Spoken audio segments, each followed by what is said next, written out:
트럼프 관세 정책이 더 이상 시장에 영향을 주지 않아. 러우 전쟁 종전까지 돼버리네. 안전자산에 몰려있던 수요가 다시 위험성 자산 시장으로 조금씩 이동을 하네. 요거를 우리가 캐치할 수 있겠죠.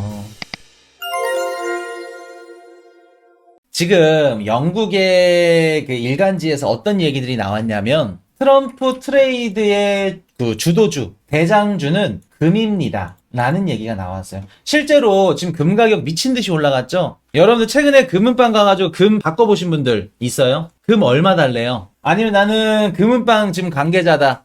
나는 지금 금은방을 한다. 오늘 매입 단가가 얼마인가요, 여러분들? 62만원? 금은방에서 지금 금 매입 단가가 62만원이라고 한도네? 맞아요? 야, 그러면은 거의 2배 가까이 올랐네. 작년에 팔았을 때보다. 파는 게 57? 야, 진짜 금이에요. 금한돈에 예전에 제가 어렸을 때 막 금한돈에 18만원 해가지고 막 야 많이 올랐네 만에 그랬는데 60만원이야. 작년에 저도 30만원 후반대 팔아가지고 그걸로 코인 샀는데 마음이 아프네요. 50에서 60 왔다 갔다 하겠네. 50에서 60 정도. 자, 그럼 보도록 할게요, 여러분들. 지금 우리가 한번 시황을 한번 살펴봅시다. 작년에 11월 5일 이후로 미친 듯이 올라간 자산들이 있었어. 뭐였을까? 트럼프 당선 이후에 얘네들 가격이 미친 듯이 올라갔죠? 작년 11월 5일 이후에. 금 가격이 올라갔나요? 아니면 비트코인, 미국 주식, 그리고 달러, 그리고 미국 국채 금리. 어떤 애들이 올라갔죠? 금 가격 빼고, 당연히 채권 가격도 빼고, 비트코인, 달러, 국채 금리 미친 듯이 올라갔죠? 미국 주식도 그렇고. 기억나세요? 작년 11월 5일 이후에 금 가격은 오히려 떨어졌어요. 지지부진했어. 채권 가격도 지지부진했고, 채권 금리가 올라갔다는 건 채권 가격이 지지부진했다는 거죠. 채권 가격이랑 금리가 반대로 노니까 오히려 채권 가격이 떨어졌다는 거지. 근데 볼게요. 최근에는 바뀌었습니다. 작년 11월 5일 이후에 금 가격은 빠졌고 채권 가격도 빠졌고 비트코인, 미국 주식, 달러, 미국 국채 금리 얘네들은 올랐는데 반대로 지금은 어때요? 비트코인 빠졌죠? 미국 국채 금리 어때요? 빠졌죠? 달러 어때요? 최근에 빠졌죠? 근데 금 가격은 올랐죠? 채권 가격은 올랐죠. 미국 국채 금리가 떨어졌다는 건 채권 가격이 올랐다는 거니까. 불과 3개월, 1월, 12월. 불과 3개월 전만 하더라도 지금 시장의 주도주가 얘 금이 아니었는데 바뀌었네. 바뀌어버렸죠. 이게 거의 1월 초부터 움직임이 바뀌면서 지금 거의 한 달 가까이 지금 지속되고 있죠, 여러분들. 이렇게 왜 바뀌었는지, 지금 시장이 어떻게 움직이는지 이런 트렌드를 알고 계셔야 돼요. 그럼 볼게요. 영국 일간지에서 트럼프 트레이드를 지금 금이라고 표현을 했어. 맞는 얘기죠. 엄밀히 따지면 금은 트럼프 트레이드인데 트럼프 관세 트레이드예요. 관세 트레이드. 엄밀히 따지면 왜? 트럼프가 관세를 인상한다고 하니까 뭐의 가격이 올라갔다? 금의 가격이 올라갔죠. 자, 그럼 우리가 여기서 지금 맥락을 잡아야 됩니다. 작년 11월 5일 이후에는 전 세계 자본이 어디로 몰렸다? 비트코인, 미국 주식, 그리고 달러. 달러는 예외로 두고 위험성 자산 시장으로 자본이 몰렸죠. 새로운 정부, 트럼프 정부의 기대감 때문에. 근데 올해 1월 초부터는 트럼프가 관세를 올린다고 하니까 야, 이거 안 되겠다. 트럼프가 관세를 올리면 물가가 튈 수도 있겠네? 가격이 올라가면서. 아니야. 반대로 물건 가격이 비싸지니까 경기가 침체될 수도 있어. 어찌됐든 둘 다 안 좋은 거네. 그러면 위험성 자산보다는 안전한 안전자산을 사자. 그래서 금 가격이 오르고 채권 수요가 올랐죠. 그럼 작년 11월 5일부터 지금 거의 한 3개월 동안 위험성 자산 시장에서 자본이 어디로 이동했다? 안전자산으로 이동했죠. 자, 그럼 여기서 한번 봅시다. 우리가 짚고 넘어가 볼게요. 트럼프 금 가격이 오른 이유는 트럼프 관세 트레이드 때문에 올랐다고 말씀드렸죠, 방금. 엄밀히 따지면 트럼프 트레이드도 맞지만 트럼프 관세 트레이드다. 관세를 올린다니까 금 가격이 올라갔죠. 자, 그럼 볼게요. 관세를 올리는데 왜 금 가격이 오르냐? 두 가지로 해석을 할 수 있겠죠. 자, 트럼프가 관세를 올린다고 합니다. 그러면 물건 가격이 올라가겠네? 물건 가격이 올라가면 인플레이션이 상승하겠네요? 그럼 투자자들은 자연스럽게 인플레이션을 해지할 수 있는 자산 투자가 필요하겠죠. 현존하는 인플레이션을 상쇄할 수 있고 해지할 수 있는 자산 중에 가장 으뜸인 자산이 뭐죠? 인플레이션을 상쇄시킬 수 있는 자산이 금이 유일하죠. 물가가 올라가면 당연히 화폐 가치가 떨어지죠. 그럼 우리가 금을 갖고 있으면 내 자산을 지킬 수 있잖아. 그러면 물가 상승, 화폐 가치 하락, 인플레이션 해지, 금이구나. 이게 첫 번째. 자, 두 번째. 트럼프가 관세를 올리네요. 관세를 올리는데 아닌 것 같아. 시장에서는 물가가 올라간다고 생각을 하는데 트럼프 1기 때 실제로 물가가 떨어졌어. 왜 그런지 봤더니 관세를 올림으로써 물건 가격이 올라가죠. 그러면 글로벌 기업들도 제품 가격, 판매 가격이 올라갈 거고 소비자들은 물건 가격이 비싸니까 오히려 소비를 안 하게 됩니다. 야, 관세를 올렸더니 소비가 줄어들고 경기가 침체되는구나. 경기가 둔화되는구나. 자, 그럼 볼게요. 경기가 침체되고 경제 성장이 안 좋을 것 같아. 그럼 무슨 자산을 담아야 될까? 경기가 안 좋은데 여러분들은 위험성 자산 시장을 담을 거예요? 아니면 안전 자산을 담을 거예요?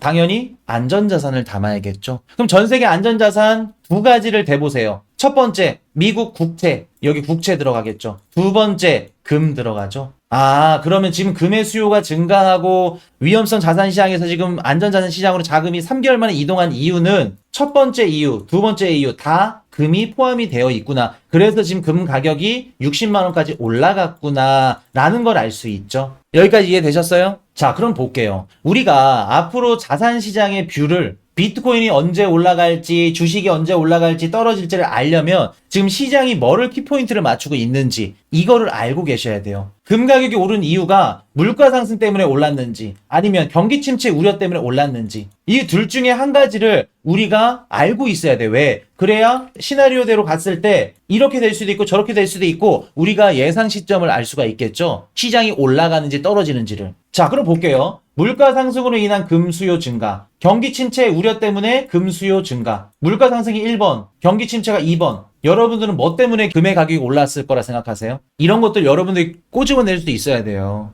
이더리움 가격 뭐 12월 달 오른다며 1월 달 오른다며 그 소리 하고 있을 때가 아니라 이런 것들을 여러분들이 인지를 하고 있어야 아, 내가 그래도 든든하게 언제까지 올라갈 수 있겠구나 확률을 여러분들이 계산할 수 있다고. 1번일까 2번일까? 금 가격 오른 이유가 인플레이션 우려 때문에? 아니면 경기 침체 우려 때문에? 여러분들, 물가 상승 우려 때문에 금 가격 오른 거랑 경기 침체 우려 때문에 금 가격 오른 거랑은 다른 점이 뭐냐면 여기에 국채가 들어가요. 국채 수요가 올라갔죠? 얘는. 이해되셨어요? 이래서 우리가 채권 시장을 분석할 수 있어야 돼요. 아무리 코인 방송이고 코인 투자자인데 채권 투자 환율이 뭐가 중요하냐? 중요하죠. 뭔 경기 침체 우려를 해? 과연? 진짜 그럴까? 자, 트럼프가 관세 인상 정책을 얘기할 때마다 미국의 10년물 국채 금리가 어떻게 됐죠? 트럼프 관세 인상 땡땡땡 상호 관세 매길게요 얘기할 때마다 10년물 국채 금리가 어떻게 됐어요? 떨어졌죠. 채권 가격이 올랐다는 거예요. 수요가 올랐다는 거야. 그럼 시장에서 뭐라고 생각하는 거야? 물가가 상승해서 인플레이션 때문에 금의 수요가 늘었어. 물가 상승 때문에. 그럼 연준이 뭐를 할 수 있어요? 금리를 어떻게 해요? 금리를 못 내리겠죠. 그럼 단기채에 영향을 줄 거고. 근데 가만 볼게요. 장기채 금리가 떨어졌어. 무슨 뜻이에요? 10년물 국채 금리에 가장 큰 영향을 주는 건 성장 플러스 물가예요. 이게 무슨 뜻이냐면 아, 시장이 뭐를 생각하고 있냐면 트럼프가 관세를 올리면 소비가 감소하겠네.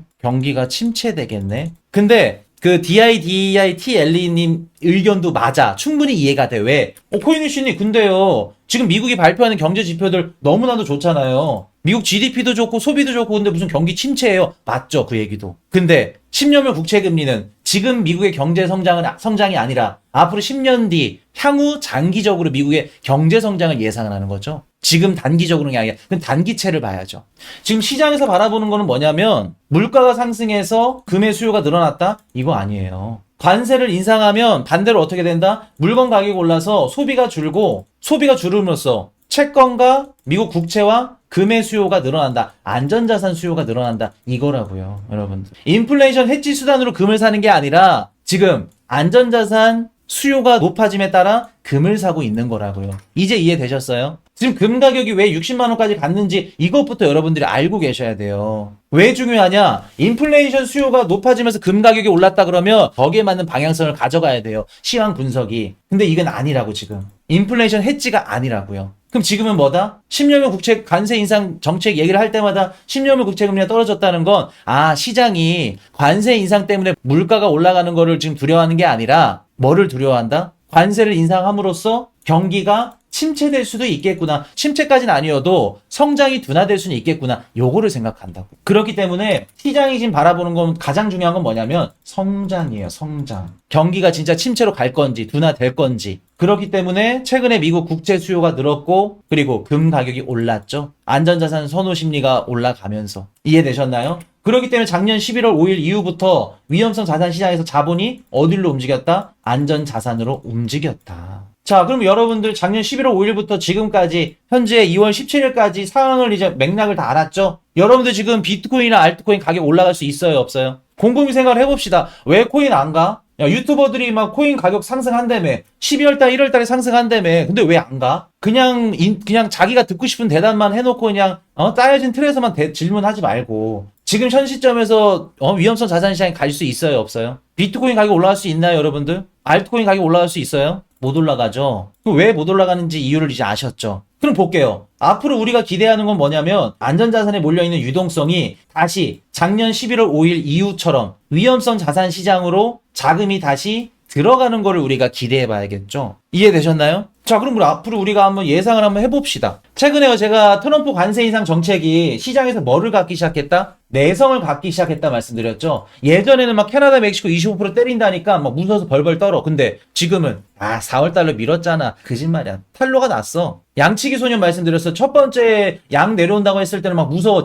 막 현관문 막 다 끌어잠가. 세콤 다 불러. 근데 두 번째부터는 비웃습니다. 야, 거짓말이지? 세 번째는 무슨 내려와. 거짓말 하지 마. 지금 트럼프가 딱 그 상황이에요. 내성이 생겼죠. 상호관세 매길게, 부가치 매길게, 시장에 큰 반응 없잖아요. 그럼 볼게요. 아까 금의 가격이 오른 게 엄밀히 따지면 트럼프 관세 트레이드 때문에 올랐다 말씀드렸죠. 근데 이 트럼프 관세 정책이 더 이상 시장에 영향을 주지 않아. 그럼 어떻게 될까? 트럼프가 관세를 올린다 그래서 처음에 시장이 빠졌을 때는 시장이 뭐를 생각했냐면 무역 전쟁을 생각했어요. 여러분들 캐나다, 멕시코 25% 때린다 그랬을 때 비트코인 폭락했죠? 여러분들 막 우수수 떨어졌을 때 기억하세요? 그때 시장이 바라본 건 무역 전쟁이에요. 트럼프 1기 때. 야, 전쟁 터졌다. 그렇기 때문에 뭐를 원한다? 무역 전쟁이 터지면 안전자산 수요가 늘어나죠. 근데 두 번째, 세 번째 보편관세, 상호관세, 부가가치세 이것저것 다 열어봤더니 무역 전쟁 아니네. 뭐를 알게 된 거예요? 무역 전쟁이 아니라 이거 협박이네. 처음에는 무역 전쟁까지 생각했다가 나중에는 이거 목적이 아니라 수단이네. 알게 된 거죠. 그럼 어떻게 될까? 안전자산에 쏠렸던 유동성이 관세 정책이나 이런 것들이 어느 정도 일단락되고 시장에서 이제 반영이 안 됐을 때는 다시 위험성 자산 시장으로 움직여 가겠죠. 거기다가 러우 전쟁 종전까지 돼버리네. 그럼 어떻게 돼요, 여러분들? 종전되면은 에너지, 원자재, 알루미늄 가격 쭉 떨어집니다. 물가 압박이 완화되겠죠. 인플레이션 압박이 낮아지면 연준이 뭐를 할 수 있어요? 금리를 내려줄 수 있겠죠. 그럼 금리도 내려줄 수 있고 물가 압박도 적어두는데 지금 시장이 두려워가 있는 게 뭐라고 말씀드렸어요? 경기 침체 두려워하고 있다 말씀드렸죠? 경기 침체 일어날 가능성이 높아요, 낮아요? 한번 생각을 해보자는 겁니다, 여러분들. 지금 시장이 가장 걱정하는 게 경기 침체인데 10년물 국채금리가 떨어졌고 경기 침체인데 종전도 돼서 원자재 가격이 떨어지고 물가 압력이 떨어지고 그리고 트럼프 관세 인상 정책이 이제 거의 종지부가 끝나. 그러면 경기 침체 우려도 다시 성장으로 바뀔 수 있겠죠. 그럼 이러한 조건들이 맞물린다고 하면 안전자산 시장에서 어디로 움직인다? 그때부터는 위험성 자산 시장으로 다시 가겠죠. 이해되셨나요, 여러분들? 그럼 여기서 또 질문이 나와야겠죠. 코인유신님, 그럼 제가 갖고 있는 알트코인은 언제 오르나요? 이더리움 언제 올라요? 알트코인 언제 불장 와요? 한 가지 말씀드리면 여러분들이 갖고 있는 알트코인 있죠? 맨 나중에 오릅니다. 여러분들 안전자산, 위험성 자산 다 있죠? 종류별로. 전 세계 위험성 자산 중에서도 가장 나중에 어떻게 보면 좀 핫발이죠. 가장 수급을 나중에 받고 뒤늦게 받는 게 누구냐면 우리 암호화폐 시장의 알트코인들이에요. 여러분들이 갖고 있는 뭐 밈코인, 알트 요런 애들이 가장 나중에 받는 겁니다. 가장 나중에이기 때문에 요게 100개 올 수 있는 거 50개밖에 안 올 수도 있고 20개만 오고 안 왔을 수도 있겠죠. 20개만 오면은 여러분들이 발토 불장 안 왔어요 라고 얘기를 할 수도 있겠죠. 실제로는 왔지만 당연히 위험성 자산 시장 중에서도 종목별로 우리가 뭐 정크본드도 있고 뭐 회사채도 있고 뭣도 있고 막 여러 가지 많아. 위험성 자산 시장이 주식도 해당이 되고. 근데 나중에 차례대로 순차적으로 이제 자금이 들어올 건데 나중에 유입되는 게 우리 알트코인 시장이에요. 그럼 여러분들은 지금 왜 비트코인이 안 올라?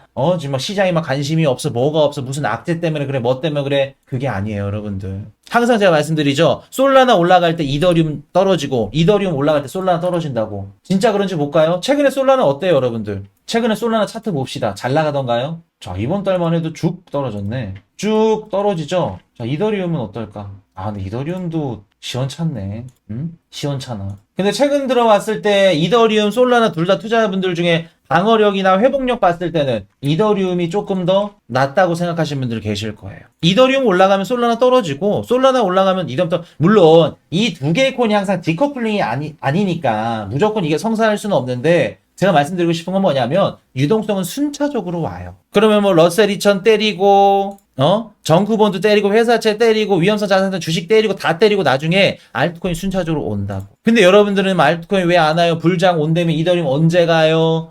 힘들어요. 손절 때리고 나가죠. 지금 이제 이건 계속해서 트래킹을 해야 됩니다. 미국 증시 제외하고 유럽 증시, 중국, 한국도 오늘 좋았죠? 코스피. 전반적으로 지금 미국을 제외한 글로벌 증시들이 일반적으로 회복을 하고 있죠? 이게 뭐를 의미할까, 여러분들? 달러 인덱스 지금 최근에 빠졌죠? 많이. 달러가 약세로 돌아가면서 글로벌 기관 투자자들은 어떤 생각을 하게 될까? 강달러가 지금 달러가 다시 빠졌네? 그러면 달러가 빠졌다는 건 화폐, 환율은 상대적이라 배웠죠, 우리? 엔화 가치가 올라갔겠네? 유로화 가치가 올라갔겠네? 원화 가치가 올라갔겠네? 그럼 기관 투자자들은 어떤 생각을 할까? 미국 주식에 투자했던 거를 빼가지고 미국 제외한 가격이 좀 저렴한 유럽 증시, 예를 들어서 뭐 러우 전쟁 재건주 이런 애들도 있을 거고요. 중국의 이런 빅테크 관련주들 담았을 가능성이 매우 높겠죠. 왜? 환차익에서도 한번 수익, 그리고 주가 상승에서도 수익, 이중 수익을 가져갈 수 있으니까. 그럼 볼게요. 글로벌 기관 투자자들 입장에서 미국 주식 M7에 투자를 하다가 중국 주식, 유럽 주식을 샀어. 이거 뭐를 의미해요? 여러분들이 포트폴리오를 짰어. M7, 엔비디아가 50% 담았어. 근데 이 50%를 40%로 줄이고 10%를 중국 주식, 유럽 주식을 샀어. 한국 주식을. 10%를 뭐를 산 거예요? 위험성 자산 산 거죠. 물론 우리가 무조건 이것만 봤을 때 위험성 자산의 비중을 높였다, 위험성 자산을 샀다, 그렇게 평가를 할 수는 없어요. 왜? 포트폴리오 다각화할 수도 있고 리밸런싱이 있을 수도 있으니까. 근데 전체적으로 보자는 겁니다. 계속해서 우리가 트래킹을 해서 미국 증시에서 자본이 위험성 자산 시장으로 조금씩 이동을 한대. 우리가 그렇게 해석을 하고 우리가 그렇게 받아들였어. 실제로 그렇게 자본이 움직이고 있어. 그럼 어떻게 될까? 아까 우리가 얘기했던 11월 5일 날 위험성 자산 시장에 몰려있던 자본이 금으로 갔네. 야, 금 가격 최고점 찍었네. 근데 최근 들어서 유럽 증시 오르고 중국 증시 올랐죠. 안전자산에 몰려있던 수요가 다시 자산이 위험성 자산 시장으로 조금씩 이동을 하네. 요거를 우리가 캐치할 수 있겠죠. 이해되셨어요, 여러분들? 달러가 약세로 돌아가면서 물론 환차익 때문에 갔을 수도 있고 저평가되어 있다, 가격이 저렴하다, 이렇게 돼서 갔을 수도 있어요. 그러나 그 행위 또한, 포트폴리오 리밸런싱 또한 위험성 자산의 비중을 포트폴리오에서 어떻게 했다? 소폭 높였다는 거죠. 그럼 여러분들 볼게요. 지금 중국 주식 담고 유럽 증시 담고 뭐 나중에 회사채 담고 정크본드 담고 뭐 담았어, 주식 담고 뭐 담았어, 위험한 주식들. 나중에는 누구 차례 오냐는 겁니다. 우리 암호화폐 시장으로 따지면 코인이 되겠죠, 알트코인들. 그렇기 때문에 여러분들 서두른다고 되는 게 아니에요. 지금 전 세계 자산시장이 어디로 자본이 움직이고 자산시장 투자자들, 채권 투자자들이 했던 전 세계 외환시장 투자자들이 어떤 거를 키포인트로 보고 있는지 이걸 먼저 캐치한 다음에 앞으로 시장이 어떻게 될 건지 그런 것들을 여러분이 꼬집을 수 있어야겠죠. 우리 암호화폐 시장의 알트코인들 얘네들은 가장 나중에 수급을 받을 거예요. 그러니까 천천히 한번 기다려 봅시다. 시간을 주고. 지금 당장 여러분들 비트코인 올랐다, 이더리움 뭐 3% 올라갔어요? 의미가 없어요. 여러분들 막 뭐 5% 올라가고 10% 올라가면 막 기분 좋은 거 같죠? 리플 막 10% 올라가니까 무슨 일 있어요, 그러죠? 아무 의미 없다고. 리플 10% 올라간다 그래서 여러분들 갖고 있는 알트코인들 안 올라가요. 왜? 우리는 알잖아. 안전자산 시장에 자본이 본격적으로 유입이 되고 나중 차례가 있다고. 전체적으로 알트코인들이 본격적으로 막 펌핑을 하고 여러분 딱 오피스 켰을 때 50%막 60%막 빨간 색깔 다 보였을 때 그때가 본격적으로 시작이라고요. 그거 아닌 이상은 지금 XRP 올라가고 개별적으로 몇 개 올라간다? 의미 없어요.